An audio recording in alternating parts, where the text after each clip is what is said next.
গত সোমবার 21শে জুলাই ধর্মতলায় মুখ্যমন্ত্রীর সভা শেষে বাড়ি ফেরার পথে একটি বাসের ভেতর টাকা বিলির ভিডিও ভাইরাল হয়।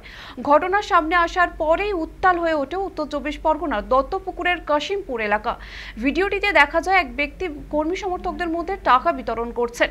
ইতিমধ্যে এই ভিডিও ঘিরে শুরু হয়েছে রাজনৈতিক চাপানোতর।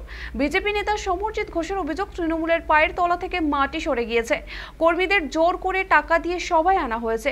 অনেকেই ভয় ও পেটের দায়ে ধর্মতলায় গিয়েছেন। পাশাপাশি সিপিআইএম নেতা হাবিব আলীর বক্তব্য, শুধু টাকা নয়, মদ মাংস দিয়ে শহীদ দিবসকে তামাশায় পরিণত করা হয়েছে। এসব তৃণমূলের কালচার। তবে সমস্ত অভিযোগ উড়িয়ে দিয়েছেন কাশিমপুর অঞ্চলের তৃণমূল সভাপতি অমল বিষ্ণু। তার দাবি, ভাইরাল ভিডিওটি দত্তপুকুর বা বারাসত এলাকার নয়।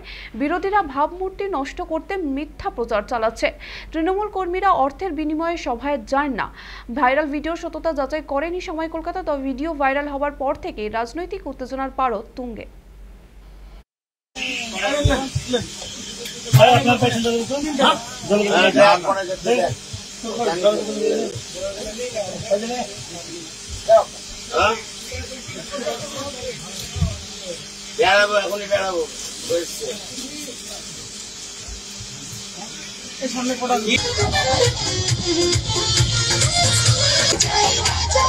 আমি নিজে যেটা দেখেছি যে পঞ্চায়েতে ভিসিডি ও ভিআরপি টিম তারা সরকারি কর্মরত, তাদেরকে হুমকি দেওয়া হচ্ছে যে আপনারা যদি 21শে জুলাই না যান আপনাদের কাজটা খেয়ে নেওয়া। তেমনি যারা টাকা বিলি করছে তারা তৃণমূলের ওই প্রোগ্রামে যদি না যায়, হয়তো কেউ টোটো চালায়, কেউ অটো চালায়, বা কেউ কোনো রকম সংগঠনের সাথে যুক্ত, তাদেরকে টাকা দিয়ে নিয়ে যাওয়া হচ্ছে যে আপনার যে রোজ আজকে বাতিল হচ্ছে সেই রোজের জন্য আমরা টাকাটা দিচ্ছি, আপনারা চলেন। এবার যদি সে টাকা দিয়েও না যায় তাহলে হয়তো তাদের কাজ বন্ধ করে দেবে। তৃণমূল তার পায়ের তলা থেকে মাটি সরে গেছে, যার জন্য ওরা এইগুলো করছে। আগামী দিনে বিজেপি সরকার আসবে বা সাধারণ অটোওয়ালা, ভ্যানওয়ালা, টোটোওয়ালাদের জোরপূর্বক 21শে জুলাই সমাবেশে নিয়ে গেছে। তৃণমূল দলের বর্তমান যে অবস্থা, মানুষ স্বেচ্ছায় যাচ্ছে না, জোর করে শাসক দল ভয় ভীতি দেখিয়ে নিয়ে যাচ্ছে এবং দাঁড়িয়েছে।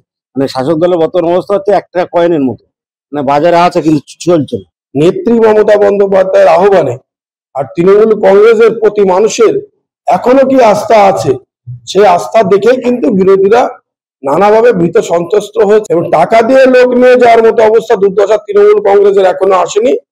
এবং যে ছবি তারা দিচ্ছে, ওটা আমাকে অনেকেই ফোন করেছে যে ওই যে ছবি কি আমার মুখের সঙ্গে বা আমার চেহারার সঙ্গে মানানসই কিনা। আমি তো যারা অভিযোগ করছে তারা এখন বিজেপির লোক, তো ওদের চোখে ছানি পড়েছে। বিজেপি মানেই ছানি পড়া দল, যারা স্বচ্ছতা দেখতে পারে না।